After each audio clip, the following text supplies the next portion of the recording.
All right, guys, we are live on probably the first live stream of the new season. So welcome everybody and happy 4th of July. This is the OU Flag Guy, and I'm joined tonight by Sean and Andrew. Sean, how are you feeling tonight? Andrew, how are you feeling tonight? Anything y'all are celebrating? What's going on with y'all this holiday weekend? None. Sean, I figured you'd be watching Anime Expo stuff. But it's raining every fucking day in Florida, including the next 2 weeks. So there ain't much to do. So it's raining every day. I'm sorry. But yeah, I'm watching. I mean, the thing I'm celebrating is like no one in here cares, but we're finally getting Macross properties brought over here legally for the first time, on a consistent basis. So I'm thrilled about that. So no one else is, because nobody else here or your dad doesn't know what the hell Macross is, because I know he's watching, but I'm happy about it. I get my transforming space fighter jet planes shooting aliens with pop singers singing songs that are space. That's what I'm excited. That's what I'm excited about. So my dad will just assume it's something wrestling related at this point. I mean, yeah, let's just go with that. Sure. It makes sense. Andrew, how about you? How are you feeling, buddy? Did you enjoy your days off so far? Yeah, feeling good. Just been doing a bit of this and that. Randomly decided I'd replay the first Resident Evil game. So just been going through that this weekend. Now, which one are we talking about? The normal one, or are we talking the original? Or the original or the remake? Resident Evil 1 remake that they remastered back in 2015 for PS4. Gotcha. That doesn't count. You have to break out a PS1 and you have to get to the part where you almost became a Jill sandwich, and you have to talk about being the master of unlocking. That's the only thing that matters. You have to play that game. And you have to play the one where you have to go in the direction of the stairs for 5 seconds before you go down the stairs. Oh goodness, that's a good game though. That is a good game. I've been playing Monster Hunter Sunbreak. So it is. The problem is, I remember about 25% of the game, which is just enough to make it harder than if I knew nothing. You've lost your entire audience already, because in the first 2 minutes you're talking about anime no one's heard of before except me, and you're talking about playing video games, so the audience is already gone.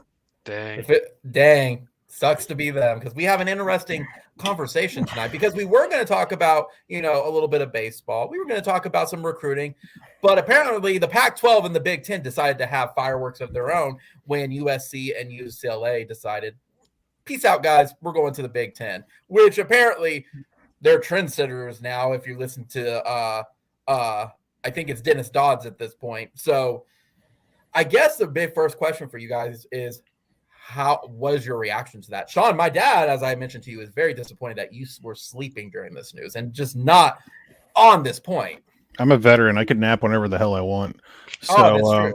Yeah. So, it was, it was shocking, and everyone's trying to, I love everyone's trying to play the what's more shocking game, whether it was this year or last year, or what has the bigger impact. And all I can just think of is you do realize this year doesn't happen without last year. I'm just throwing that out there. This move does not happen unless, because this is a counter move to what happened last year. So, ironic. It all goes back really. If you want to go back to 83 or 84 with the Supreme Court case where OU and Georgia won, people try to go that far back, and I'm to me, it goes all the way back to putting 1 second back on the clock for Texas versus Nebraska in 2009. That's where it really starts. Because when Nebraska left the Big Ten when they left the Big 12, when they made the announcement, that entire summer was full of oh my God, we're going to go to super conferences. That's all. I remember the summer of 2010. Yeah. I remember the summer of 2010. It was insane talk about super conferences and what the Big Ten could look like and how things are going to change. They were talking about this back then. Now, it wasn't going to happen overnight because Nebraska left, and then the Pac-6, because like everyone says, well, the Pac-16 is going to happen, and then Texas A&M kind of could have put a kibosh on that because. And I feel bad for Colorado because Utah was all on board because they finally got to be in a conference that mattered. And then Colorado's like, all right, guys, we're going to go on ahead. We'll see it. We'll meet you there. All right. We'll meet you there. It's like, guys, you're coming, right? Guys. And then it didn't come. So, and then the Pac-12 network became the biggest like disaster outside of like the Texas Longhorn network. Pick your poison, which is worse. What lost more money? What was more useless? But like this was inevitable. Something like this was going to happen for OU and Texas moving to the SEC. I think the reaction is okay. Geographically, they're just moving out a little further west again. There's everything still. It's like an erector set. They all still match up. We share borders. Here's a big chunk of the SEC West, and here's it makes sense. Like you just move it a little bit further west. Okay, that makes sense because Texas borders Louisiana, Oklahoma borders Arkansas. That makes sense. You can logically see how that works.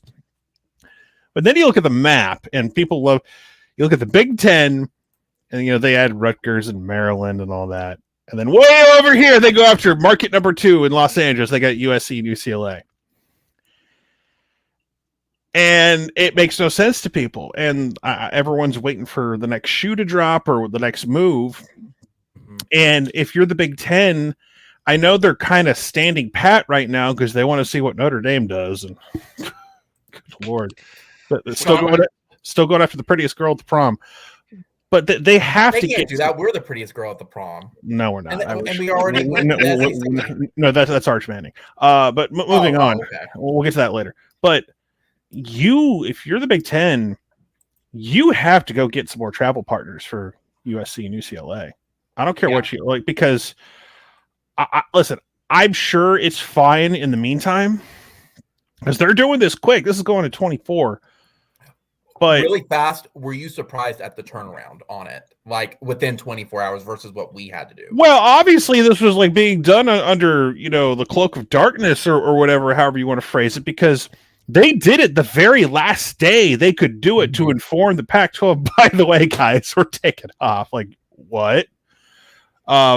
Because sorry, I wasn't trying to interrupt you. It was just that was important because it took us a week. Well, yeah, because it all matches up perfectly.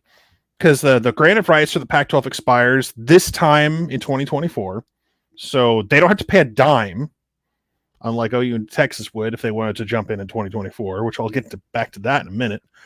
But if you ask West Virginia fan right now, I think they're thrilled they got Cincinnati at the very least, and to some extent, I guess UCF that are coming in because they at least have someone within driving distance now to play. Jeez, but it sucks being like all by your lonesome as part of a big conference, and like you're like way over there, and everyone forgets you. I mean, back in the day, people thought Arkansas was this weird outlier for the Southwest Conference. They at least technically shared a border with Texas, technically. Right. So they got to go get Oregon. They got to get Washington. I don't know how big this thing is going to get or how big they want it to get, but I know we're playing the waiting on Notre Dame game, and Notre Dame, despite what people say, they got to join a conference. I mean, they do eventually, but they can wait as long as they want. Notre Dame don't have to do shit. Because Notre Dame can literally be the last big piece to move, and everyone will wait on them. Everyone will wait on them. Do you think they're going to strong arm them, or basically like you said it best in your live stream a couple days ago with Eric, where it was like we're going to give you some time, but as the years start getting closer, it's your rivals are here. We're not. You have to strong arm them though. You can't ask Notre Dame nicely. You have to force them to do stuff. You know why Notre Dame started playing bowl games? Like, because they didn't play bowl games from the 20s to the 60s. They didn't play bowl games. You know why they started playing bowl games? Because the AP poll, the coaches poll, started giving national titles after bowl games. Oh, we're playing bowl games now. Oh, what happened to like finals in December? Well, we're gonna play in the Sugar Bowl against Alabama now. Oh, okay. You have to force their hand. You have to force them to make a move. So I said it before, whether the Big Ten intended to do this or not, because USC and UCLA called them, your three of your biggest games you love to play historically, Michigan, Michigan State, and USC, are in our conference. Sorry, playing Navy every year ain't going to cut it. Right. So all I can tell you is that everyone's like, well, if Notre Dame wants to join the conference, they have to join the ACC because it's in this contract. Grant of rights only applies to their other sports. They can keep their other sports in the ACC for football. Oh, it'll cost you $12 million or whatever made that number. We got that under the couch, under the cushions here. When as far as Notre Dame goes, unless it's an extreme amount of money, those contracts mean nothing. No, but the thing for Notre Dame, but the thing for Notre Dame you have to remember is that all these benefits they've had for years now, since the 80s and 90s, where we have our own network. We get all the TV money and we get all this and we get special treatment in the playoff or postseason, BCS, Bowl Alliance, whatever it may be. All that's starting to shrink away because the money, like the Big Ten before this move for USC and UCLA, it was going to be $1 billion TV contract. Now it's going to it's not going to get to 2, but it's going to get into like $1.5 billion. It's going to get close to that. And then if you add Notre Dame to the mix, because regardless how I feel about them, they're a draw. People still care. So it'll add even more to that. So the Big Ten wants to wait for an answer. If you're the ACC, you desperately need Notre Dame. The Big Ten would like to have Notre Dame. There's two very different scenarios here because it's a scary moment for a lot of conferences. Like I think if you're a mid-major, you might as well pack it in at this point. You're done. You're not playing big boy football in the near future or for down the road. Like you're done. So all the mid-majors, if you're not part of something already, it's over. Like the one thing I'm glad that this is finally eventually going to lead to is this mirage, this belief that we're all playing by the same rules. That Alabama and Eastern Michigan are playing for the same national title. No, you're not. You never had a chance. You can point out all of the random examples of Boise beating Oklahoma or UCF beating Auburn or whatever. Those are cute and great stories, but those are the exceptions that prove the rule. At the end of the day, we're going to a super league of some sort. I don't know what it's going to look like, what they're going to call it. Everyone's trying to say it's going to be like the NFL or whatever. And I have so many thoughts about tradition and what people are claiming is being ruined here. I've had thoughts about that for years now about what they think tradition is. They don't know what tradition is, all due respect. Tradition is your fight song and your players and your school colors and beating your rival. It's not like, oh, the postseason the postseason has changed on the reg for the past 30, 40 years. Postseason hasn't been the same. It's always changed. And conference realignment has always been a thing. Like there are people who think Penn State's been a Big Ten school for 100 years. No, they haven't. They were an independent way back when. Miami was an independent way back when. Yeah. So BYU. Whatever you think tradition is or whatever it is, it's just it's always been changing. It's always been for more money. It's always been like whatever's better for your school at that time. So yeah, it is it's a big move and it's scaring a lot of people right now, but we're finding out very quickly who matters and who doesn't matter. And if you're not in a seat, if you're not in one of these powerful conferences, whether it's the SEC or the Big Ten, you better find a spot quick if you can, because the train's about to leave the station. Yeah. Andrew, I mentioned it. Let's bring up what Sean said about the 2010. You and I were in school at that time, and we remember talking about that, where the rumors were OU had the Pac-12 painted on the field before the rug was pulled out. I don't know if that's true or not, but it's never been disproven. They were going to take a picture or something. Nothing. Yeah, nothing. I mean, nothing's been disproven with that. I mean, Sean's right. This conferences have always changed. Things have always changed.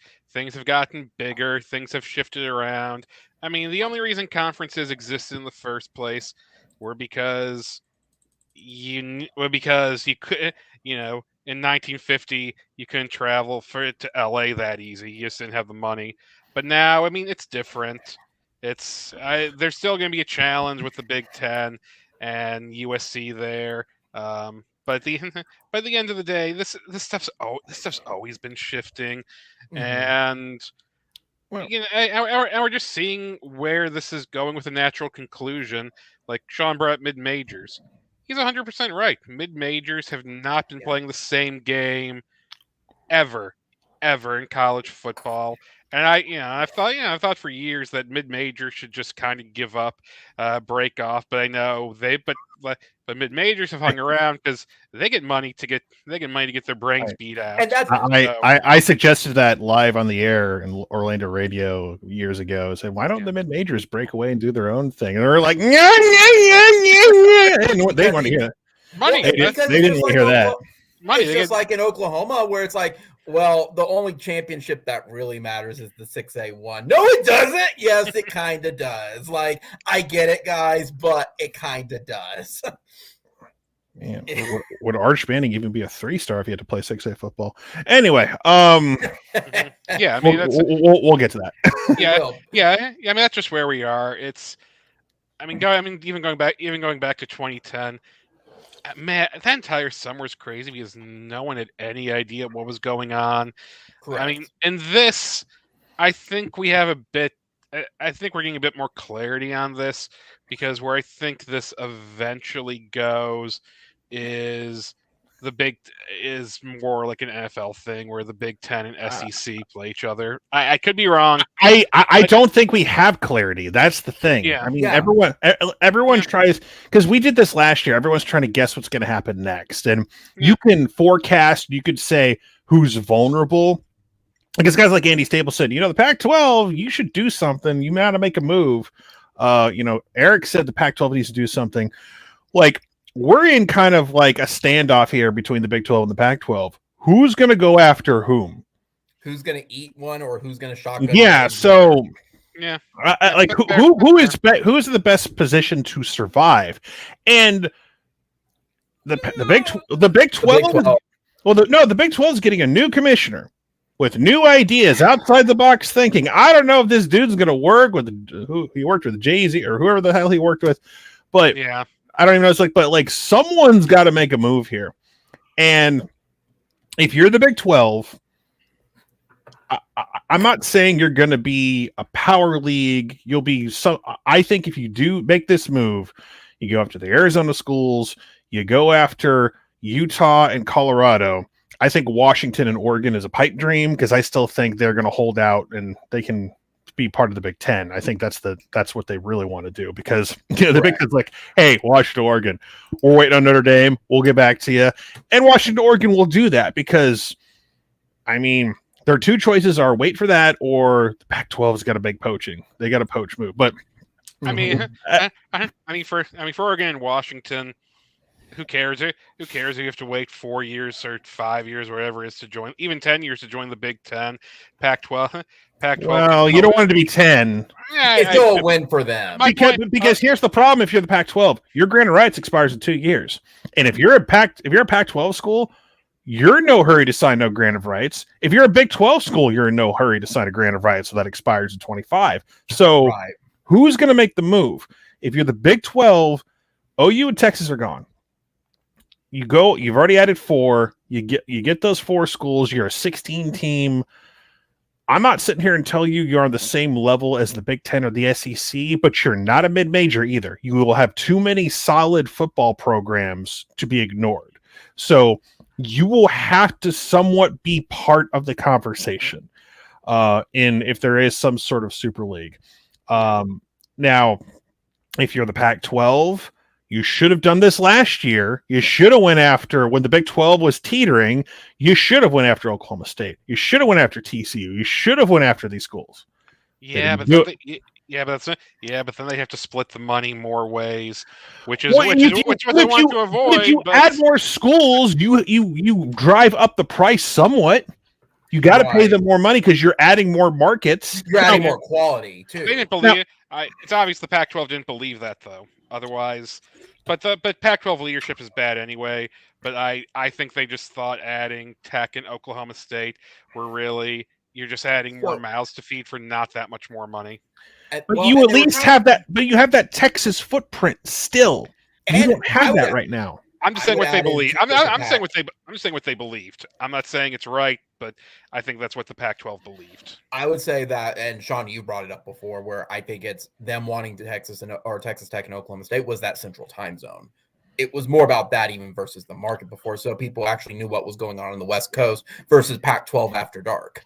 Well, yeah, but at some point, like, I don't think any of them expected they were going to lose their, let's face it, their two most important schools, because that's what they are. And the Blue Bloods, they well, in football and basketball, respectively, right. But you're losing all of Los Angeles. I mean, and it's tough enough to get Los Angeles to care about college sports. You have to be great for them to care, because that's just the nature of Los Angeles. Yeah. But you lose the number 2 market, so Cal, Stanford, all due respect, ain't going to cut it. So it's just, I think at the end of the day, I think the Pac-12 is on borrowed time. I really do. I think whatever happens with Notre Dame, if they give an answer that, like, hey, we still like kind of what we're doing, our own thing, we still make like it. How big does the money have to get for Notre Dame to go, okay, we get to play Michigan State, USC. We get more money. We'll have to join a conference. We hate joining a conference, but the money's too good. We don't want to join a Can we do a partial membership? No, you got to join. Oh, fine. That's basically what's going to happen. Yeah. So, but here's the thing, though. You mentioned Notre Dame, and we've talked about it a couple days ago. I think put a logo on our field. It's sacred, just like their scoreboard. The big thing that keeps coming back to me as well is, we talk about the Pac-12. They're wanting to survive. The Big 12, they got to do something. Why are we not addressing that? Who says they're going to be invited to play with the Big 10 and the SEC?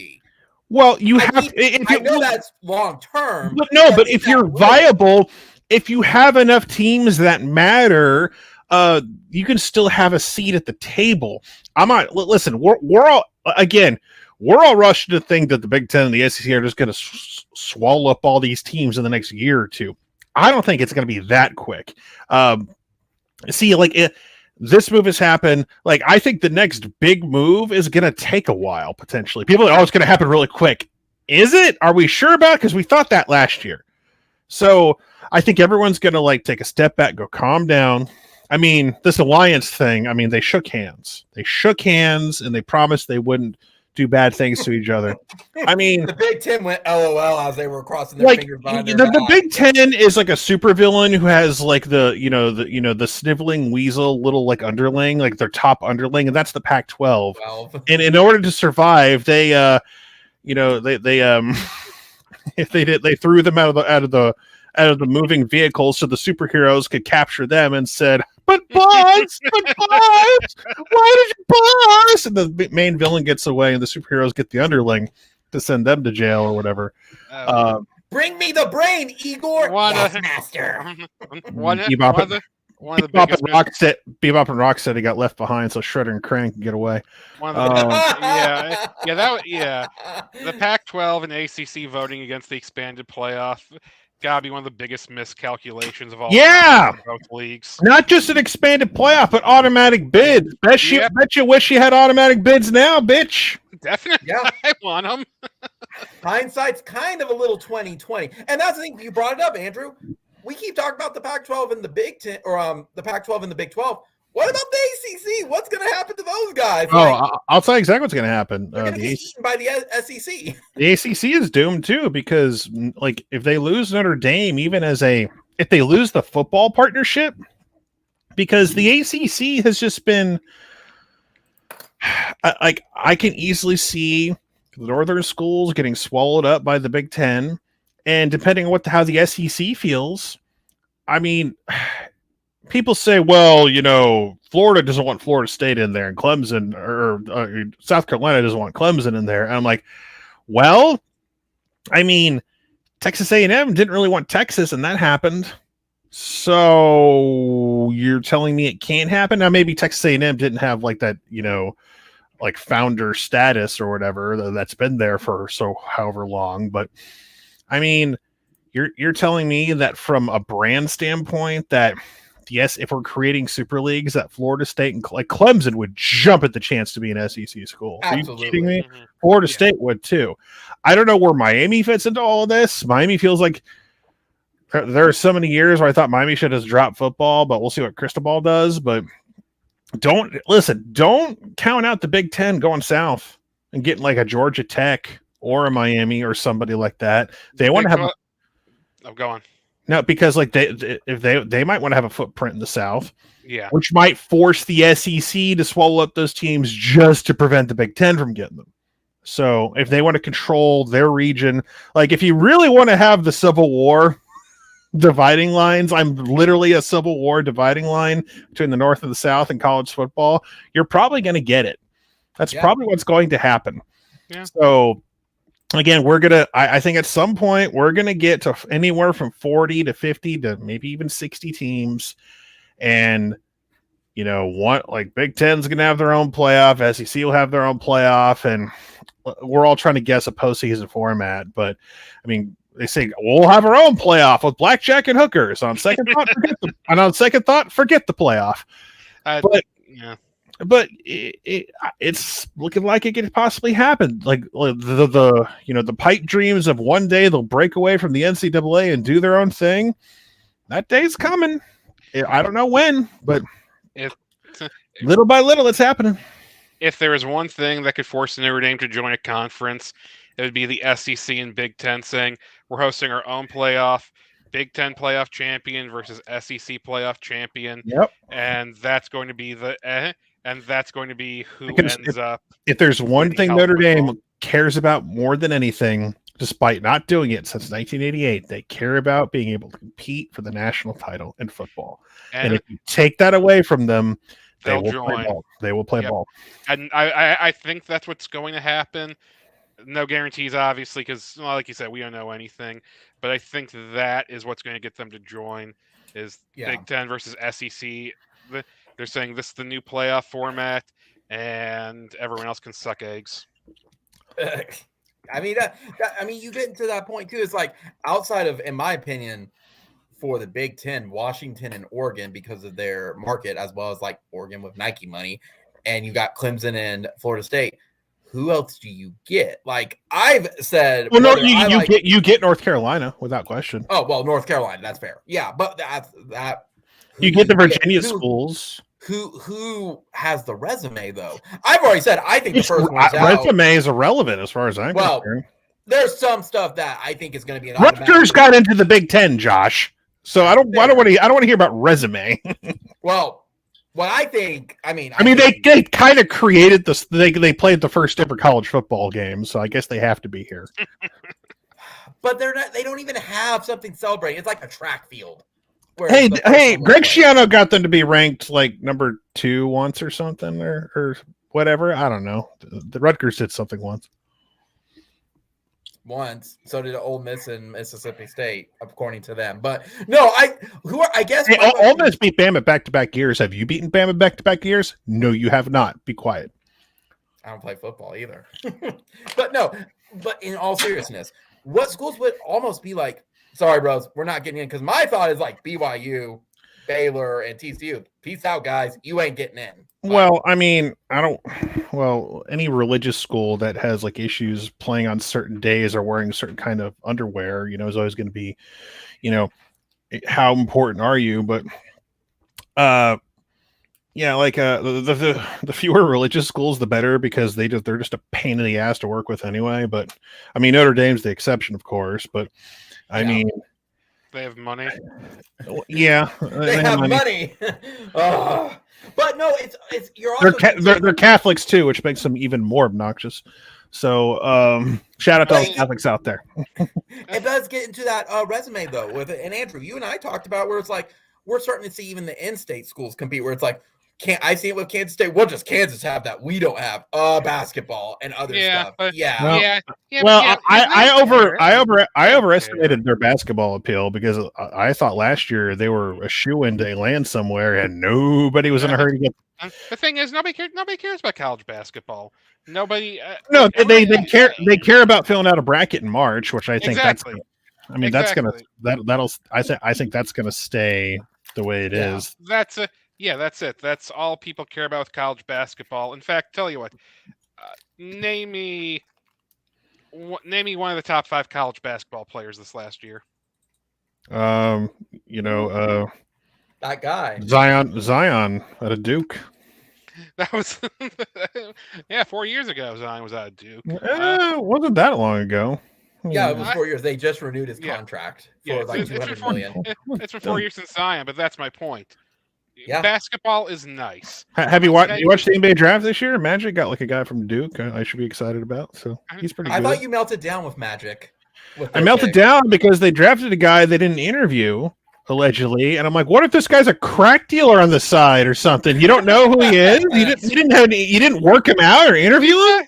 He's probably fine, but yeah, that's my point. Like you work out everybody. If you're the number 1 pick, you don't like who are the top 5. You work out everybody just in case. But this isn't fantasy football. You interviewed the stick from Gonzaga. You interviewed Jabari Smith, who everyone assumed was number 1, but like the kid from Duke. God knows what kind of trouble I'm not saying he is, but it's like you didn't interview or work him out. But anyway, that's my point. Other sports are nice. Other sports are good to have. People gamble on the March Madness tournament, so it's going to stick around. It's going to stick around. But as far as like resume for joining a bigger league, for joining a bigger conference, it doesn't matter. They care about football. They care about market. And you know what? If these bigger leagues are going to take up schools, you know what? They want some chum they can feed on. So here's another thing about markets. Like they're still kind of important now because like the only thing keeping cable companies alive is live sports. Guys, in 10 years, what do you think streaming is going to evolve to in 10 years? We're going to be in 2032. What's streaming going to be? It's going to be even more important.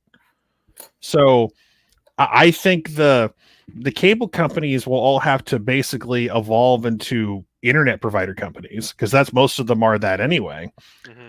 And I think we're gonna live in a world where your Disney Plus package with like Hulu and ESPN Plus is all going to be merged into one thing anyway. I think Hulu is like going to go away one day.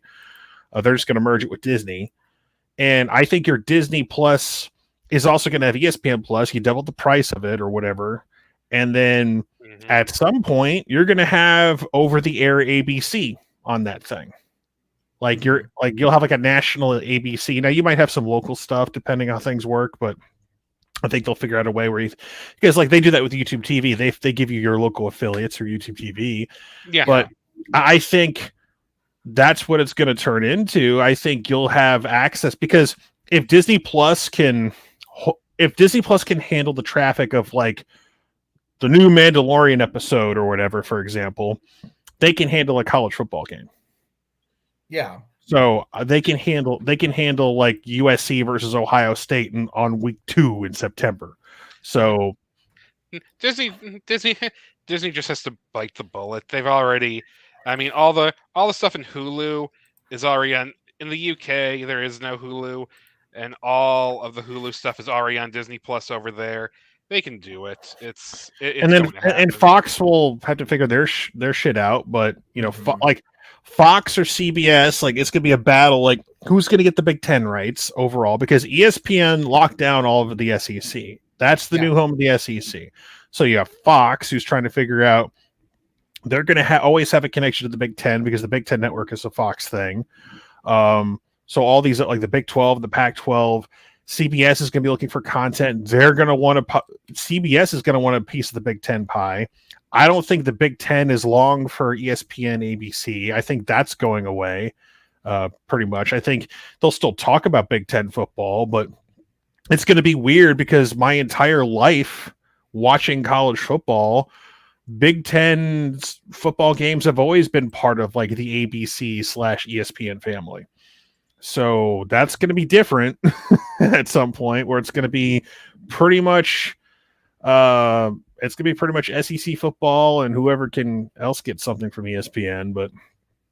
But overall, the landscape and how we watch everything's going to change. I mean, look at this year. We're done with pay-per-view games for OU finally. The Kent State game on ESPN Plus, and they have a special deal where you can get $40 tickets to the Kent State game.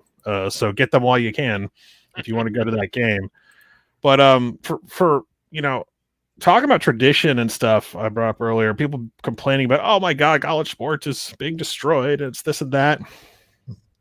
And I mentioned earlier, it's like, yeah, it destroys this mirage that we're all playing the same thing and playing the same sport. And you know what else it does?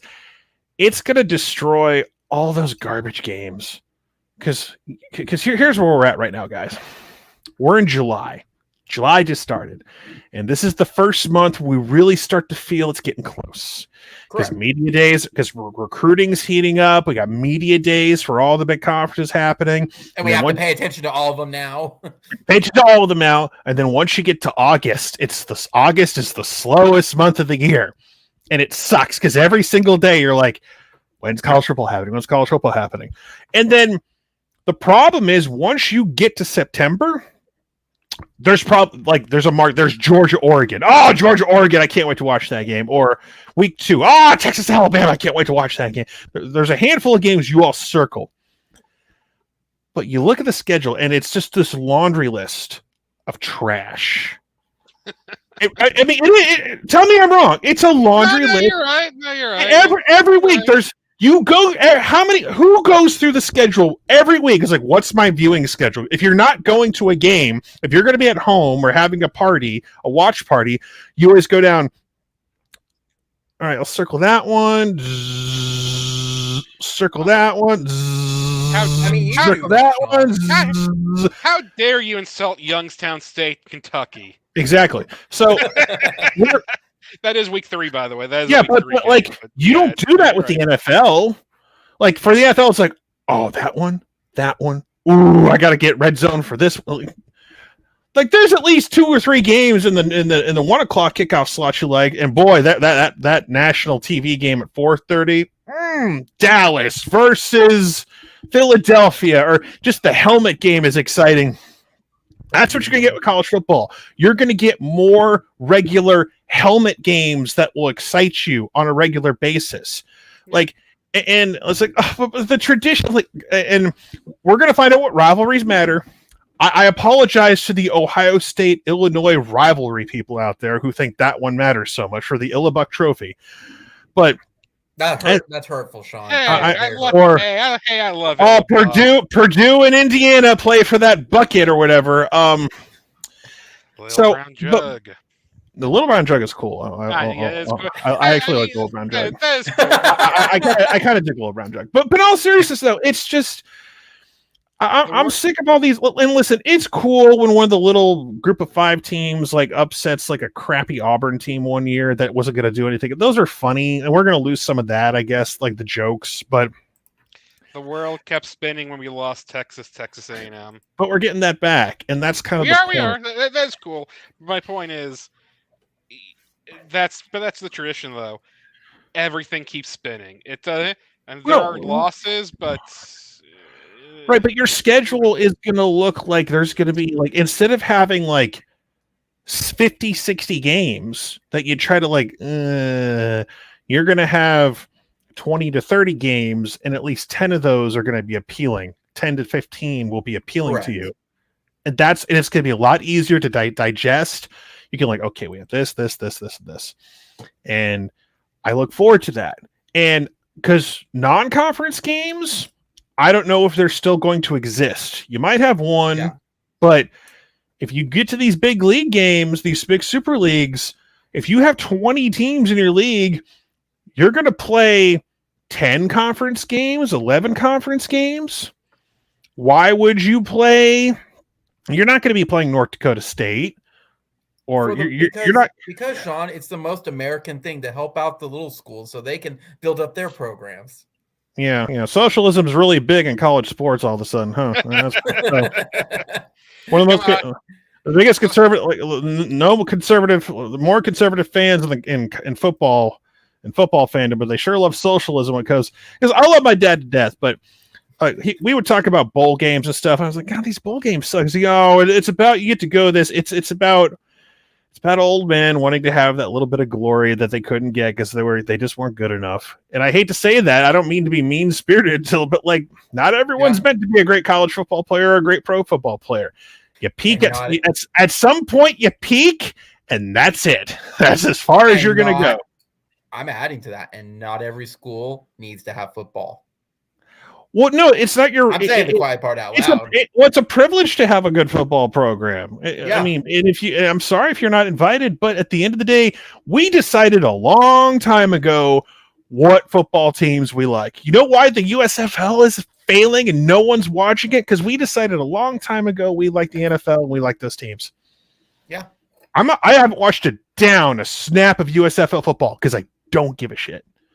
I've seen a few things on Twitter, and that's it. So. Yeah, that's it. It's like, oh yeah, that thing. Joel Klatz is he on calling again? Okay, all right, I got shit to do. No, people like their football from September to February, and this is what people. And I'll say there's 3 categories. There is 3 people depending on. I would say if you're in a very small town or a medium-sized town, like people know me, I'm from Lawton. High school football can be a huge deal. Then there's college football, and then it's NFL. That's it. There's no other middle ground. People don't care about arena. People don't care about the flag. Those are the 3. Yeah. Like, I got a really deal. Yeah, you'll be back. You'll be back in grocery soon. Okay. Nothing personal. Come on. Oh, come on. You don't think the Rock's XFL is going to work out this time? Look, now I will, at least USFL got to a championship game. I'll give them that. Hey, from a history standpoint, they brought some good stuff back when Vince McMahon actually did it the first go round, because that technology. But and then everyone stole it and they made it better. And he had a great idea and then just kind of crapped out when he on the 50-yard line and death run. Yeah, and then your best player tears his ACL and doesn't get to play it down. Real smart. So. But that's part of the game. No, it's not part of no, it's not part of the game. But no, you're right. It's gonna kill all these stupid, meaningless bowl games, and I can't wait. If you thought the bowl games were meaningless before, but Sean, tradition and the Rose Bowl. Oh yeah, the Rose Bowl about to evict UCLA. They ain't gonna be able to play.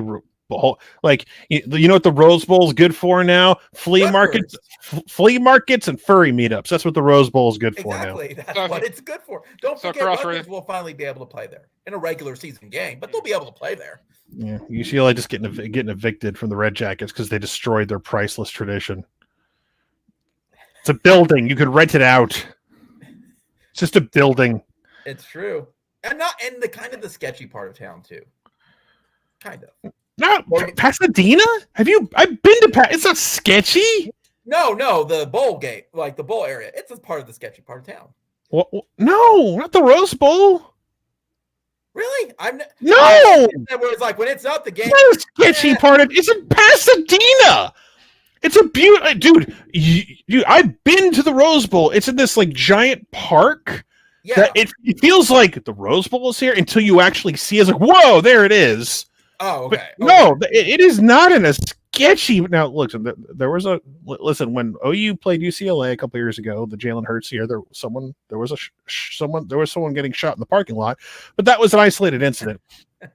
But no, it is not a sketchy part of town. Pasadena, there's a nice In-N-Out burger that's nearby, and then you go into this giant like park area. It's beautiful. I took video and pictures there in the it was like 2018, right? Yeah, 2018. I was there in the summer of 2018. Literally like 4 years ago. I went and took pictures and video and everything. So yeah, you were there. I do remember that. Yeah. Yeah, I sacrificed a hat to have a good season, and it didn't work out at the end of the day. I mean, we had a good season, I guess, but anyway, the point is that go ahead. No, I'm done. No, I'm just saying I'm gonna miss the historic Valero Alamo Bowl. Rip. I'm gonna miss the Idaho Potato Bowl. Because you know what's gonna take their place is playoff games, because you're gonna have they are. That's the thing, Andrew, Sean. That's one of the big things I've kept hearing this kind of the past couple of days is we're sacrificing tradition for I'm like, but guys, let's face it. If you had to pick tradition outside of the ones that we all consider like it is tradition, like OU, Texas, Ohio State, Michigan, you want to see the big helmets play. Whether Well, you no, like you it don't have not. to sacrifice that. Like, and plus, you don't have to sacrifice Ohio State, Michigan. No one's saying that's going away. No. This is what I'm saying. If you're an Oklahoma fan, and I mean, if you are a long-time Oklahoma fan, what tradition do you have left? You have one. And I'm not talking about school spirits, like stuff you do on the pregame stuff. I'm talking about you have one thing left. OU Texas in the Cotton Bowl. That's it. No, we don't play Nebraska anymore. We're not going to play Oklahoma State anymore. No, quiet you. We don't have the Orange Bowl that we go to anymore. We don't have any of that. If you go the Barry Switzer days of beating Nebraska in the Orange Bowl, that shit's been over for decades. We haven't had that. All we have is OU Texas winning the Big 12, which has become a tradition. Let's see, that's the tradition we're going to lose, is winning the Big 12 every year. And 11 a.m. kickoffs. Those are our traditions. No, that tradition will carry over. We're going to the SEC. We're playing Vanderbilt at 11 a.m., sir. Yeah, okay. We're going to play Vanderbilt. We're going to play Auburn. We're going to play Mississippi State. We're going to play Ole Miss at 11 a.m. So get ready for that. Kentucky. But it's noon their time, though. Yeah, but that's fine. That's fine. It's noon my time. Everyone has some 11 a. Everyone has some early games. That's fine. So if you're an OU fan, talk about tradition to me. It's like, what? Our tradition's been long gone outside of one game. We don't have tradition anymore. Well, like, what tradition? It's been gone since like 97. Our tradition is playing Boomer Sooner every 10 seconds. Well, no, the record was that Bedlam game in '83, which was hilarious and will always go down. See, I will miss beating down on Oklahoma State, and if they can weasel their way into the SEC, good for them. But I've said if there's a team, in my opinion, that does have we're the last person in, it's Oklahoma State. Like, as much shit as I give them, they have enough of a resume to get in. In my opinion. I mean, I would have taken them over Missouri. I mean, Missouri's already there, but it's like Missouri wanted to go to the Big Ten. They did. Like 12 years ago when all the shit was going down initially, it's like they wanted to go to the Big Ten more than anything, but they took Nebraska instead. So yeah, because of their accreditation, that's why they took them. Yeah, I don't know. Did Missouri have AAU status? I don't think so. I don't think they did. No, but Nebraska at the time had AAU status, and then they lost it a couple of years later. So, oops. Whoops. Sorry, I guess you can lose it after all, but I mean, it is what it is with that. But we're all sitting here waiting for Notre Dame and what they're going to do. And do you think some of this is also tied to? I mentioned it to Andrew. Do you think that some of this is also tied to NIL for both of y'all? Like, we're doing this because these are the schools that can pay for it. These schools can't. I mean, some of it is NIL. I think, especially with playoff games, you kind of quiet down that they're student athletes. They can't play 4 extra playoff games because they're not getting paid. Well, you're not going to do that specifically. You're going to. You can trim down the regular season somewhat. If you're not going to be playing, some garbage football games like in September, you can replace those. So I don't know. It's just, I think NIL is like kind of a separate conversation. It's just NIL validates. This allows NIL to keep going because, well, if we're allowing NIL to happen, we can just go ahead and we don't have to feel bad or get pressure from the outside. Look at all the money you're making on TV deals. Yeah, we're letting the players get paid now. So who cares? Yeah. Because we heard, because like for years it was like, look how much bigger college sports is getting. Look at the money being made, and the players aren't getting anything. Well, the players are now getting something. Yeah. So I think that's. I mean, I think NIL helps with that. I think you're still going there. Now anyway. At some point, there will be some sort of collective bargaining agreement with players. That's coming. Oh yeah, now. They may not call it that, or it'll be something because there's different labor laws and union laws in various states, and you're going to have to. God bless any lawyer has to go through all that red tape, but they're going to. No, you kidding me? Hours are always billable. Give me all those hours. No. I'm just trying to figure out how it's going to work. I know. I mean, Texas wants to secede again, so I wouldn't mind that. But anyway, God, our world is falling apart. Anyway, brimstone and fire. Some pretty lawyers, much. some lawyers But- are gonna get rich but when no, they but- do it. Yeah, but like we're gonna have like I think that the funniest thing when I hear about tradition is like, what you mean our sports finally gonna make logical sense? Like, you mean we're gonna have a direct path to who plays for a national championship, and it doesn't have to be decided by 15 people behind closed doors, and who has the prettiest dress on at the prom that day or whatever? It's like I can't wait to get rid of that shit. It's like, oh, what will we complain about? It's like, are you kidding me? The NFL is talked about year round. They're complaining about something every year. Like everyone's like, oh, it's gonna be like the NFL. It's like, yeah, the NFL isn't perfect either. I mean, there's always something to talk about and complain about the NFL. Coaches being hired or fired, players not living up to what they want to, what teams are going to do. Please don't sit like. I always laugh at the person who the longtime hardcore fan is like, oh, I'm Clemson fan, and it ruins it for me. If you love your team like you say you do, you're going to watch. Like, enough with the wambulance. The wambulance. You're gonna. If you're a diehard Buckeye, you're watching Ohio State football. Do you really care that it's like known that like Jackson and Jigba or whatever is getting like millions of dollars, but beforehand he wasn't, but you just didn't know about it, but you got to pretend he was a pure student athlete? Yeah, same that garbage. You're telling me that like Billy Sims didn't get money under the table when he was at OU. Please. How do you think he built all those? How do you think he built all those barbecue joints? I mean, he was doing he was doing $100 like speaking engagements for JC Watts, and then the price went up after he won the Heisman. Don't forget too, Sean. I mean, Barry Switzer needed his kids watched. I mean, I'm just saying that's a very, very important responsibility. Yeah, you can pay your babysitters whatever you want. There's no like there's no the legendary not written down anywhere quote from Barry Switzer, who says I can't pay my babysitter $100 an hour.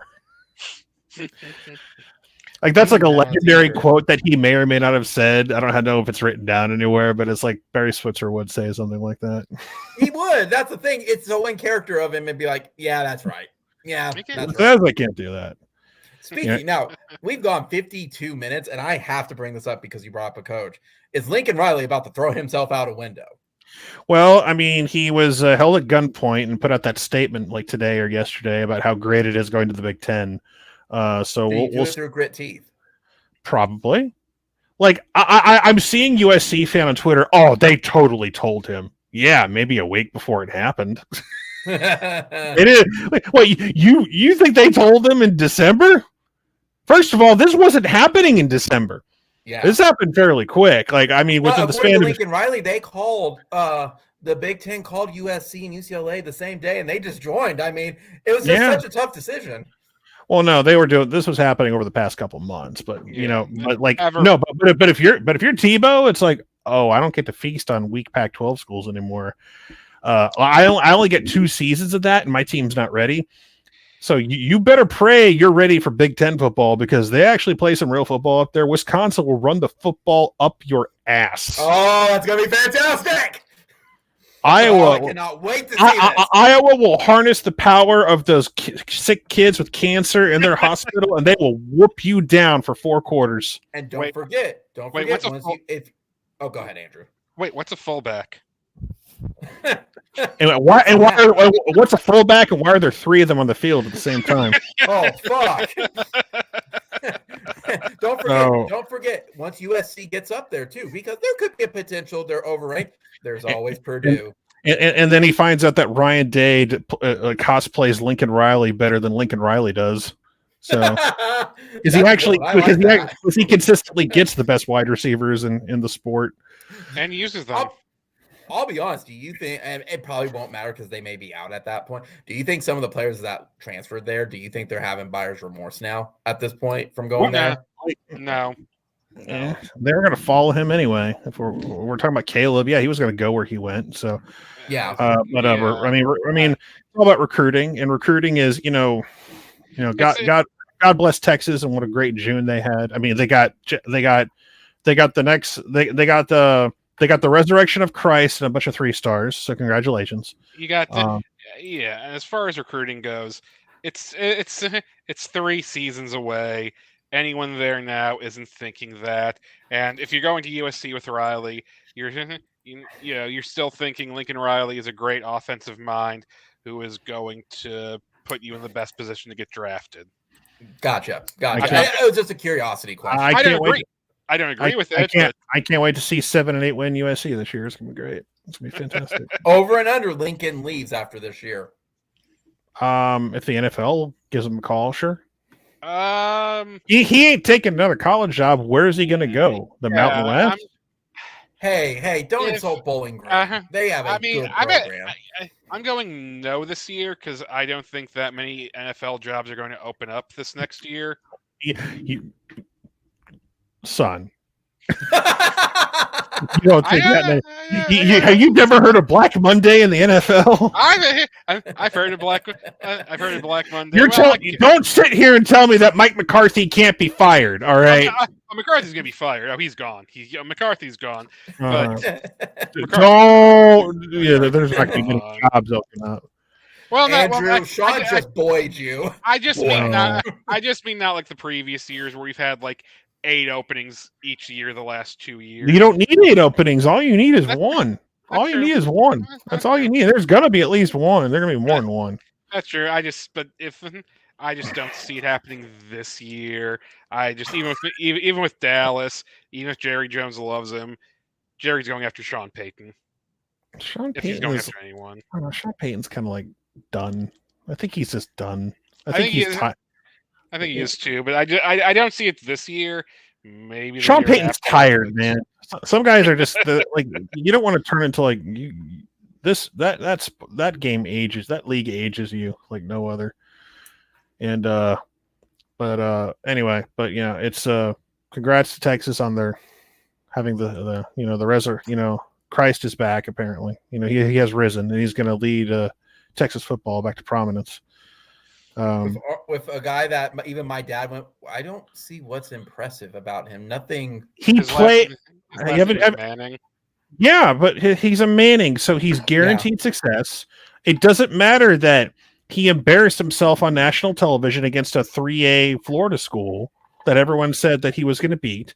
It doesn't matter that he goes like 7 for 24, throws a pick, and throws for like 114 yards. No, he's the number 1 quarterback in the country. Don't you see? Listen, for me bringing up that Jackson Arnold, a composite 5-star and a 4-star across the board of all the services, who will probably get a bump because he won something. He won the MVP of something called the Elite 11. That was awarded by the Elite 11, not 24/7 or on 3. It was actually the Elite 11 who, gave the same award to guys like Tua Tagovailoa and, Justin Fields and CJ Stroud, but who am I? Minor details. Who am I? Or Caleb Williams? Who am I? Who am I to say that, Jackson Arnold is anywhere near the greatness of Arch Manning? Stupid. It's stupid and moronic. I should listen to guys like Stephen A. Smith, who doesn't watch any college football and tells me how great Arch is going to be because of who his uncles are. Stupid and moronic I am. Arch is just going to, I mean, he's just so cute and adorable. You just want to cuddle with him, but he's going to lead Texas when he gets on campus. And Quinn Ewers he's also going to do great things with no offensive line. He's going to single-handedly defeat Alabama this year. He's just going to hand the ball off to Bijan, and Bijan will run for 400 yards. It's going to be fantastic. And then Arch will take them to the next level. And Texas won't even play college football in 2023 and 2024. They're going to play in the NFL and win the Super Bowl. Oh, damn. Like that's so great. Like I heard Arch Manning referred to as a scion. Now that's technically correct. He is a scion, but I'm like, we're pulling out scion. Are we now, Dennis Dodd? We're getting all Shakespeare on us, huh? Okay. So yeah, and also Oklahoma recruiting is in big trouble. I mean, let's forget the fact that starting tomorrow, like it's going to be a lot of fun. But no, our recruiting's done. But Deshaun, don't forget too with Texas. We're not getting a 4-star linebacker from Pennsylvania tomorrow. We're not getting a 4-star offensive lineman from Missouri later this week. We're just not getting anybody. We're not going to get one of the fastest wide receivers in the country this month, or we're not going to. It's just not going to happen. So we're not getting 3 or 4 commitments this week. It's just not going to go down. But Sean, also don't forget with Texas, Arch Manning is going to be so good. He's going to be teaching his protege Quinn Ewers how to play football, apparently too. Well, no, it's the other way around. You see, I know that's the joke. That's the joke.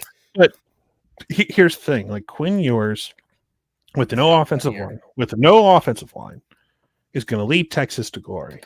An amazing 7-5 season. You know exactly what the doctor ordered, and then I'm sure there'll be no outside pressure at all during that next spring for Arch Manning as a true freshman to start. To start. There'll be no outside pressure at all from boosters, from national TV people. Nobody's going to be calling for Arch Manning to play just because they want to cover the story of him playing because of his last name. They're not going to be doing that. They're like, we want to see him play. We want to see a Manning in college play. We don't want to have him redshirt and wait for 2024. No, they're not going to do that, guys. And Jackson Arnold isn't going to lead to a Texas beatdown year after year when he takes over in 24. More than likely, he'll probably come in redshirt, or he'll get some snaps here and there, like a responsible offensive coordinator Jeff Lebby would do, because, he's only like put in guys in the NFL himself. But no, he's not going to try to maximize, the potential of, Dylan Gabriel and maximize the potential of Jackson Arnold. He's not going to do that. He's going to force the issue. And Oklahoma will just be doomed, and we should just be grateful we get to participate in the SEC in a few years. We should be grateful. Well, we all know. We all know Sark deals with stress very well. He does. I mean, a 5-7 season is just, that just motivates him, guys. That just motivates him to be better. Sometimes you have to suck on purpose just to, yeah. You know what? We did that on purpose. We went 5-7. We blew all those football games on purpose. Why? To send a message, to lull you into a sense of a false sense of security. It's coming. I'm feeling it. Texas football's coming. No one knows it. It's coming. Bijan's gonna run for like 85 yards to the offensive line, and Xavier Worthy is gonna get blown up by some Alabama corner that'll go in the first round. All gas, no brakes. Yeah, Dallas Turner is Will Anderson. Not like brakes are very important in a car anyway. So, but no, they had a great month of June recruiting, and they did. They had the number 1 class in July because that always works out when you have the number 1 class in July. According to Tennessee, it does. I know. Look how great that. Oh wait, Michigan. So, Sark does look a lot like Butch Jones. He does. No. No. That's me. That's me. No, Sark. I don't want to say that. No, I don't want to say that. But I'm not a Sark guy. I just think looking at his Pac-12 experience. All gas and no brakes in champions of life. That's what they are. I mean, exactly. I went over it too. Sark he's had some decent QBs, but I think it's his whole QB history is a myth too. Outside of Matt Leinart, here's the thing: people talk about all the guys he developed and whatnot. He didn't really develop all of them. He coached a bunch of notable quarterbacks. The only one he recruited and developed was Leinart. All due respect, Leinart whooped our asses. I'm not going to deny that, but they all try to look at all this. No, you didn't recruit Tua. Tua was already there. You coached him. He coached Mac Jones was there, I think. Yeah, I can't remember. Mac's okay. I'm not going to say he's great. I'm not saying he's. I mean, he threw one of the greatest interceptions in the history of college football. In the Iron Bowl, the butt interception that was fantastic.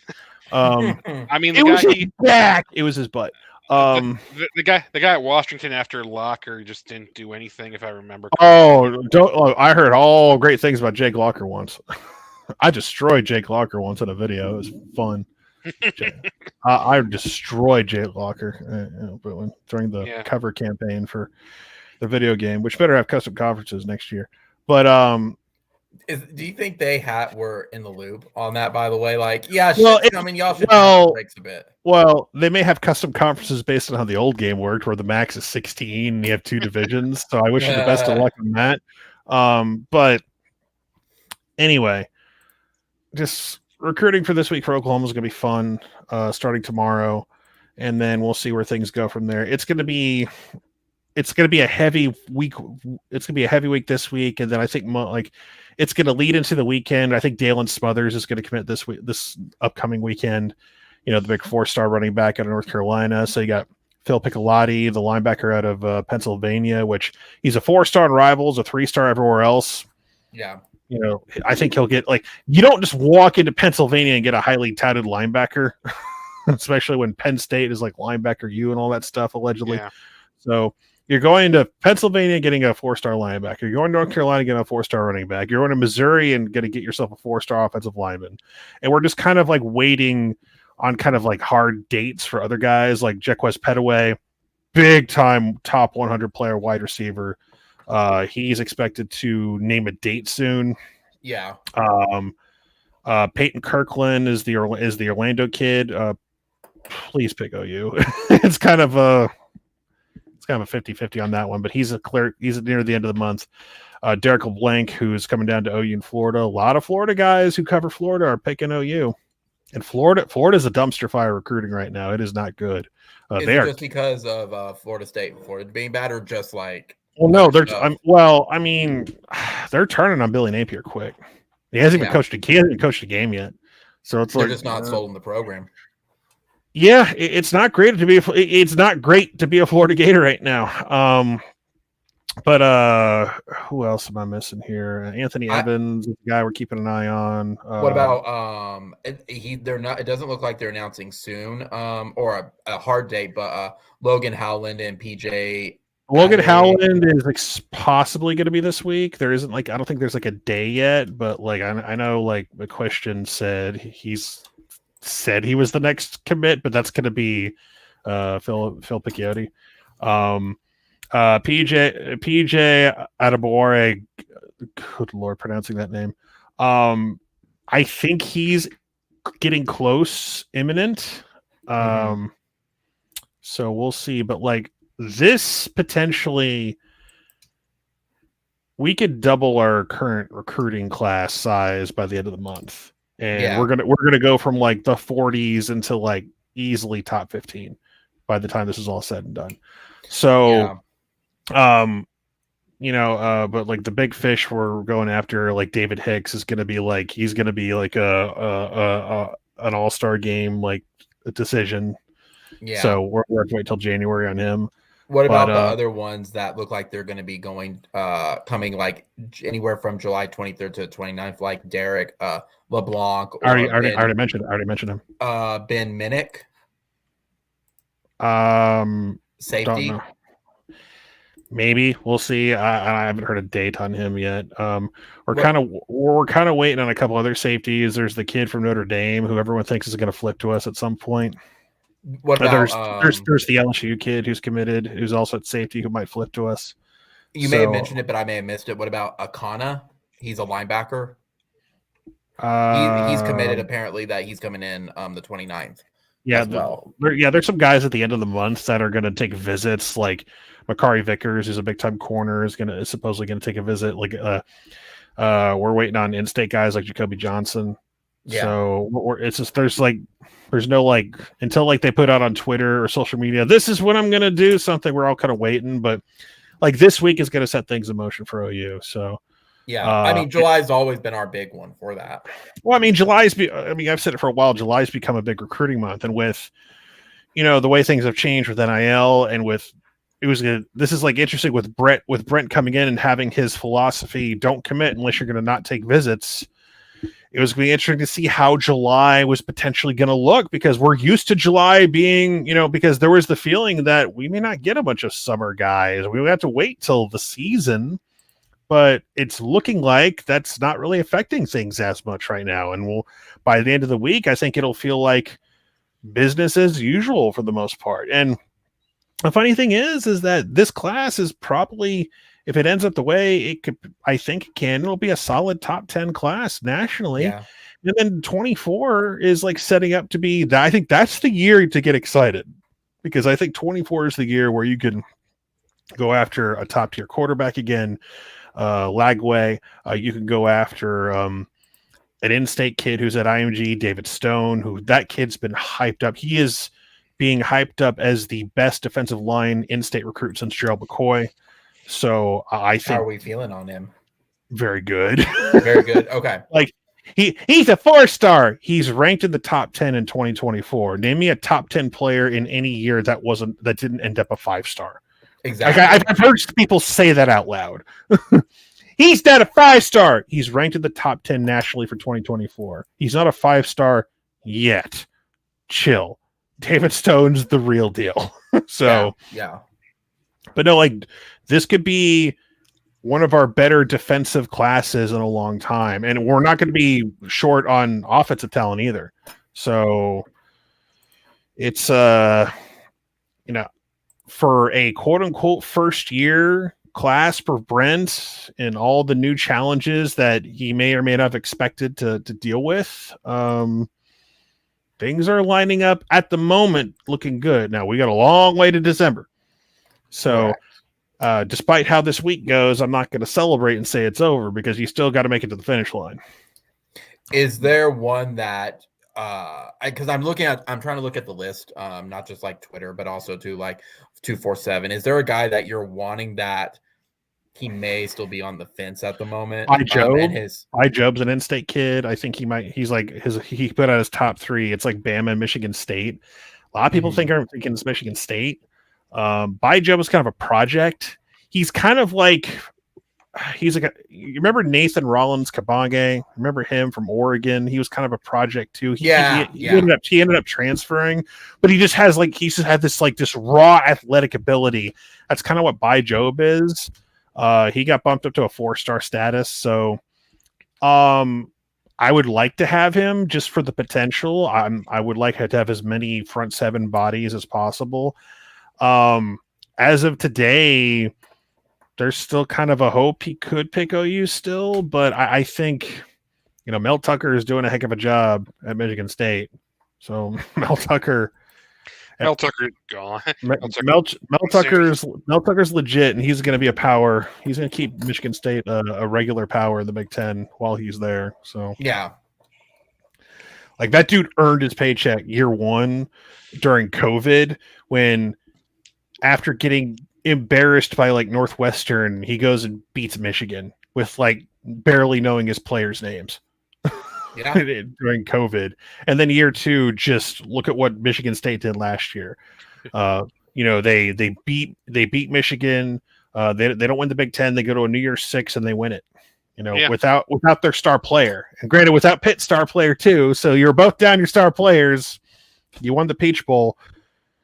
Mel Tucker immediately became like a top 10 coach overnight. Yeah. So if he can keep that momentum, why they threw the money at him. Like that dude could work the portal, man. He can work the portal with the best of them. Yeah. So, but you gonna make the Big Ten tougher for USC because, yeah. I mean, Michigan State's good, even though I don't really. I want that Friday. I want that Friday night game on FS1 at Rutgers, like SC at Rutgers. I mean, USC will win. In November. No, I mean, that'd be really stupid and hilarious. I mean, they got to play some games on the road in November, right? So it's going to be cold. They got to go somewhere. So they got to go to Jersey. They get on a red, and then they got to catch a red eye back to LA. Can you imagine a red eye from Newark?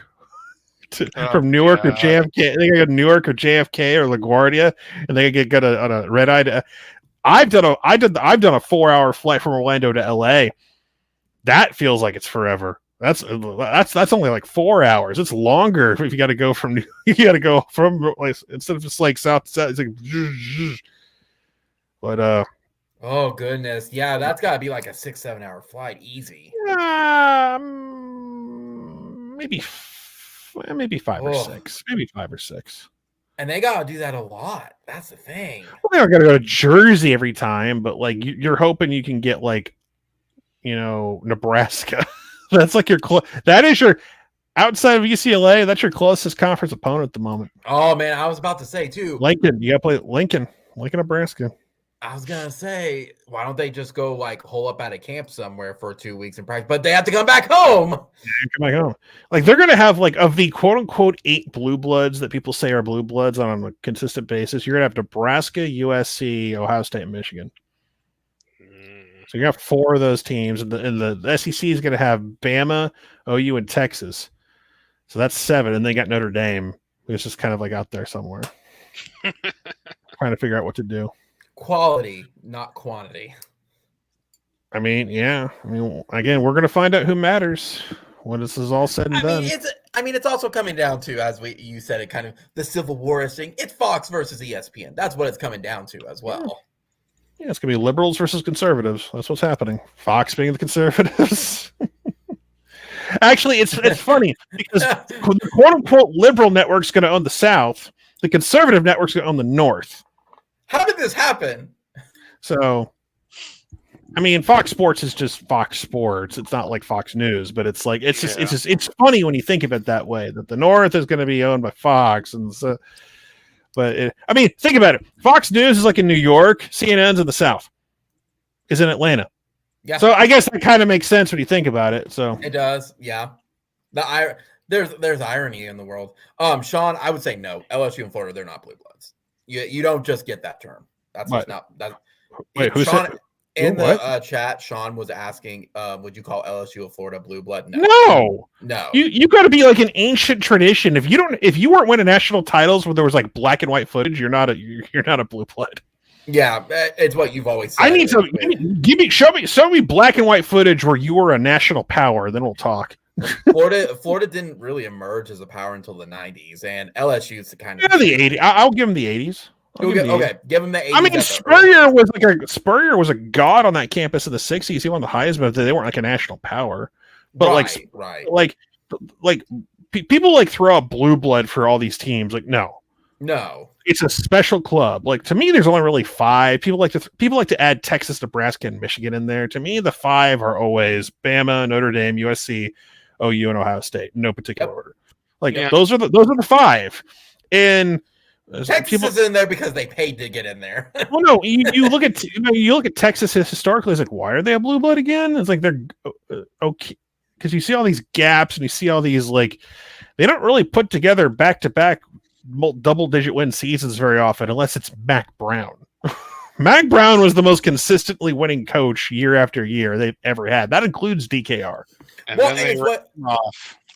it's what you've always said, Sean, and I've embraced it. I think this is brilliant. It's take your best coach, take your worst coach, exclude him. That is what you are.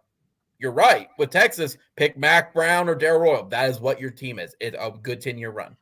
Why are they there? What is your average? OU, fine. We'll take out Barry. We've still got Bud and Bob.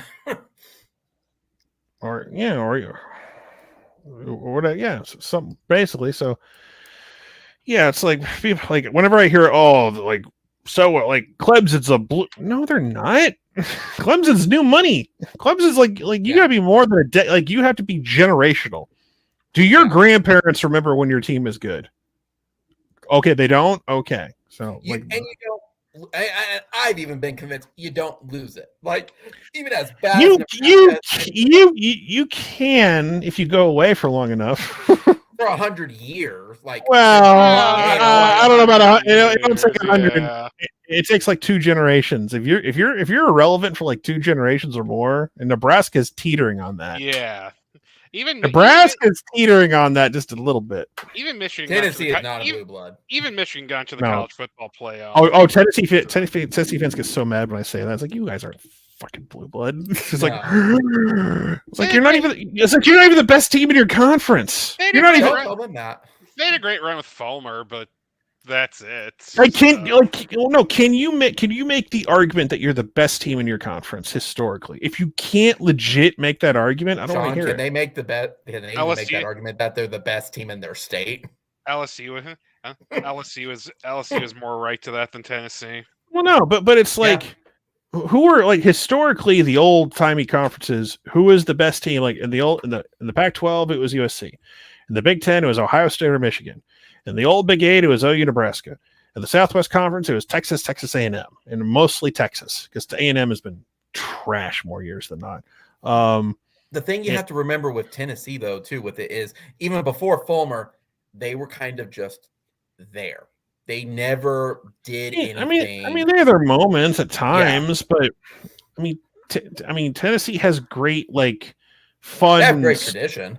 They have great school traditions and stuff, and they have a dog. Like a lot of schools have dogs. Their fans care. I mean, I will say this. They care, all right. They're insane, but they're insane to the point of caring. But they're one of the more fun fan bases to see suffer. They just are because because no way to prevent this as the only school where it happens every single year. I mean, nothing's failure. I mean, nothing was better when I got to see cell phone footage of like Zach Sanchez intercepting that pass to double overtime in 15 and just seeing like Tennessee fan walk out going, God damn it! Just literally after it happened, just getting up and walking out and just talking on the phone. God damn it! But I mean, so good. I always wonder what happens to Lane Kiffin if that Alabama defensive lineman never blocked that kick. He still leaves. Probably it's not like it's not like Tennessee was like a double-digit win team that year. Yeah, fair. They weren't like a 9-win team or something. They were like 7 wins. It's like, yeah, he went to USC before he left USC in the middle of the night before it was cool. Well, USC's cursed. USC's been cursed since Carroll anyway, so it's true. I mean, I'm looking forward to seeing what their garbage O-line and defense looks like this year. So, I mean, their coaches since Carroll have been Kiffin, Sark. I'm gonna laugh my ass off when Fresno gives them a run for their money. It's gonna be when Fresno State gives USC a run for their money this year. It's gonna be so much fun to watch. Like there's gonna be so much like the USC ratings in Norman when they're losing are gonna skyrocket in the state of Oklahoma. Like you want to get people to get a subscription to the Pac-12. Like, why are people asking for the Pac-12 network in Norman, Oklahoma? Well, it's like because they heard Fresno is beating USC and they want to see it. Unless you're a hero, just like that one fan with the Army game on his like Twitter with the shaky cam. How much free of that? Thank God. Well, I was at that and I was screaming at that. Well, I'm smart enough to be a part of back in the day to be part of a few message boards, and there's like one person. All right, I bought the pay-per-view. Here's my live stream. Don't share this with anybody. Oh, you're telling me you're not like Luffy and just sail the high seas? Nobody gets that joke. Nobody gets. You got that joke, but nobody else does. I didn't get that joke. See, nobody gets the joke. Sorry, Josh. Nobody gets the joke. Watch One Piece. Anyway. No, it's a bad joke. Don't make that joke again. But no, to answer your question, no, Tennessee's not a blue blood. Now, flip side, you asked to LSU or Florida for a championship. Yeah. LSU, easy. LSU could be a blue blood. They need no. Who's closer to getting no? You don't know. Like you don't get handed blue. You don't get handed blue blood status. You have to be consistently good for like 40 years. And no team has done that outside of the blue bloods. No, like, LSU. Do you have black and white footage of your team being great? That's all I ask. Do you have black and white footage? To be fair, we kind of do, but we're also missing some years. But that's because of some bands. But we knew we were good. We were so good. No, I have black and white newsreels of us beating down teams. I can find the newsreels. Oh, exactly that. Nebraska kind of emerged a little bit in the 60s. That's when they kind of became a thing. Nebraska emerged. I would even go as far to say that Nebraska emerged when Barry Switzer left. Like when he was out in the 90s. What are you talking about? Like Nebraska was good in the 70s, but they Bob Devaney. That's kind of when they officially were arrived. But in the 60s, Nebraska was consistently challenging for championships in the 60s. They just lost every time. They finally broke through in 70 or 70. That's fair. But then they didn't do it again though until the 90s. Well, yeah, but they were constantly there, and it was like annually one of the greatest games. Like, you know how like OU Texas is great every year? That's what OU Nebraska was. They played Miami in the 80s and could have beaten Miami. Could have won. Well, if you convert a 2-point conversion, you win the game and you crush that program from ever doing anything. So yeah. I mean, it's they say basically what if you were good in the 70s, that's what it is. Otherwise, you don't just earn it. It's a moniker. Yeah, you don't just earn a title of king or queen, essentially.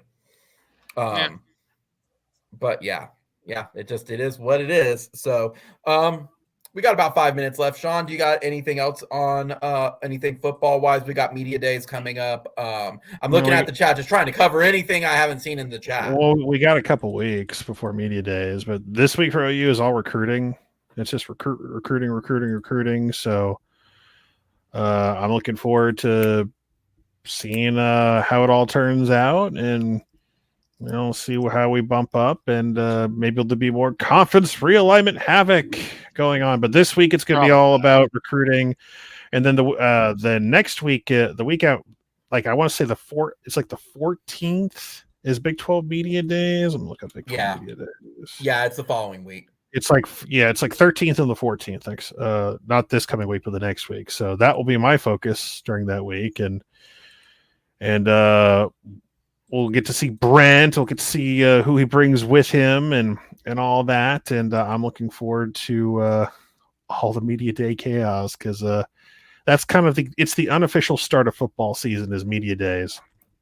And then we get into August, and that's when fall camp starts. And you're just like, players have arrived for fall camp, and you just pray no one gets hurt. Yeah. Knock on wood. And nobody gets arrested. Oh, that's going to happen. Someone like maybe on our team,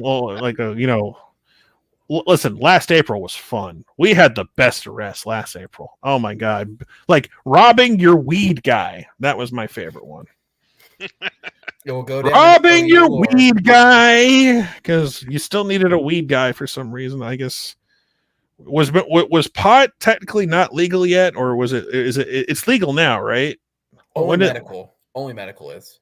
Robbing your weed guy. I mean, we are here. I mean, we're in the new kind of... the problem is, like, pot is still banned, right? Kind of, sort of. Isn't it still, last I checked? Or did they lift that? Medical is... No, I'm talking about for football. Like yeah, because they accept Fed money. Yes, it's still banned. It's still banned, yeah. Yeah, great. Yeah, until the Feds change it, they can't really do anything about it. We still believe Reefer Madness is a real movie. I mean, weed makes you crazy and kill people and commit suicide. I mean, it's a real movie. It's just none of the actions in it are real. So, people who think weed makes you do those things have never been high before, because if you've ever smoked weed or been around people smoking weed, you ain't doing shit but chilling and getting the munchies. When I was at Anime Expo for 2018, we rented out. We Airbnb. We rented out like a loft, and downstairs was a weed store. And guess what they had? They had not only all the weed products, but they had some of the most weird. They had the most sugary variants of cereal that I've ever seen in my life that I didn't even know existed, of like brand name cereals, like this bubble gum chocolate swirl type of. These were brand name stuff, and I'm like, oh yeah, I'm in Los Angeles. I'm in Los Angeles. Like it was like, this is great. I was like, I'm at Anime Expo. I'm just like, I'm chilling at like the biggest con in the country, and it's like I'm in an Airbnb with a bunch of other like anime nerds, and downstairs is a weed store with like the most sugary cereal on the planet. This is great. I mean, they're just appealing. I mean, I should have took pictures, but I didn't. It reminds me of the story of the Girl Scouts who set up in front of the weed shop to sell. They're like, it was our best year ever. Yeah. If you're a Girl Scout, find a weed store and just put it down, and maybe you talk to the guy around the store, give him a percentage, and all is good. Exactly.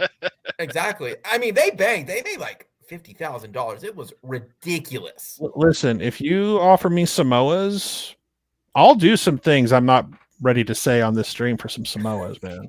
Well, last thing I got is I'm ready for Kevin Durant to ruin the 4th of July tomorrow. Oh, y'all still care about Kevin Durant, man? I remember I remember when I had a basketball team that was worth a shit. I mean, I'm a Cavs fan. I just like chaos in general, but I'm just ready for Durant to the trade to go through on the 4th of July, just to ruin it for some people's time. It's this annual tradition. People think college basketball is ruined. No, the NBA is ruined for me because the stars, they only want to play consolidated on like 2 or 3 teams. They all want to play with each other in various markets. Yep. So if you are not New York, LA, or Miami, or somewhere fun, Orlando doesn't count, I guess. So no state taxes, so you don't get to come here and do things. But I mean, I guess that's the same. We're not allowed to be good anymore, apparently. So I mean, that's also one of those too. I mean, with basketball, Oklahoma City's not. I hope they do at one point, but they break through. I mean, Cleveland broke through with LeBron coming back. Yeah, so, I mean, there's a chance. Yeah, but remember, we're not getting LeBron. All Oklahoma City has to do is be the location of the birthplace of one of the greatest basketball players of all time, and he feels like he has unfinished business. Easy. Listen, downtown OKC. I hope LeBron James feels like that. Downtown OKC has Bricktown and the world's largest Bass Pro Shop store. So you got that going for it. Hey, and Brahms. Don't forget Brahms. I saw what you put. It's overrated. Mm-mm. What? I ain't going to Brahms for a burger. That's true. But no one goes to Brahms for a burger. You kidding me? It's like you see, it's an underrated fast food. No, it's not. It's properly rated. I mean, if you the ice cream's fine. Listen, it's the only fast food place I know in America where you can go pick up a gallon of milk. All right, that's what makes Brahms unique. You're like, oh, I can get my dairy products here. Cool. You don't get that at Dairy Queen or whatever. So, or Cold Stone now. Cold Stone Creamery. That's my go-to place for ice cream. Oh my God, I had some. I had cake batter. I had a cake batter milkshake.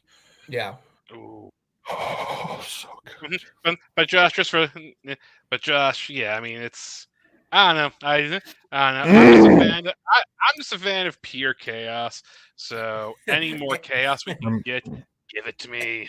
Andrew, there was one I saw from my coworkers. They're like, Josh, what if Kevin Durant decides he wants to come back to Oklahoma City? I'm like, but let's roll with it for a sec. What if he does? I'm like, what do you think the people in Oklahoma City would do?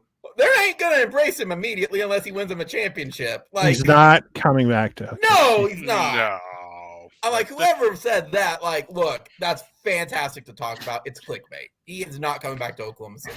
I don't know if Oklahoma City would take it. Can you unburn a jersey? I mean, Cleveland took LeBron back, but once again, Akron kid. I saw LeBron James play in high school, so.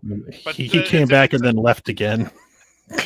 Yeah, but he fulfilled his promise, though. Yeah, I guess he gave you a ring. So that's all. That's all anyone cares about. He gave us a ring. We beat the 73-win Warriors, and 3-1 jokes never go out of style. So as far as it goes, we'd have liked him to stay, but at the same time, I think of all people, Kyrie hit the game winner, and he's he's a head case. Hey man, Kyrie's good people for hitting that shot. Kyrie Irving is a lunatic, and I hope he gets hit by a bus one day. Hey, I love Kyrie for. And I hope I don't want him to die. I hope he lives. I just want him to get hit by a bus.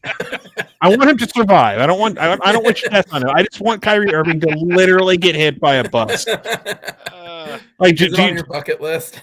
I do have I have a video clip of the dude getting hit by a bus and living. That's what I want to happen to Kyrie. Well, knock some sense into him. Yeah, I get it. It is. I get it. It is. I mean, as far as it goes, it is what it is. But Team Chaos. Yeah, exactly. I'm Team Chaos, and we'll see what happens. We'll just see what happens tomorrow, because it's going to be something big with the NBA, because it's always freaking something with the NBA. So because they have to ruin people's dreams on the 4th of July with fireworks. I'm watching it. I'm finally going to sit down and finish an anime called Bastard. That's what I'm going to do. Nice. Fantastic. Sean, Andrew, thank you for joining tonight. It was an awesome conversation. Thanks for the chat for joining in as well on the first of, in my opinion, the first season, first live stream of the new season going forward.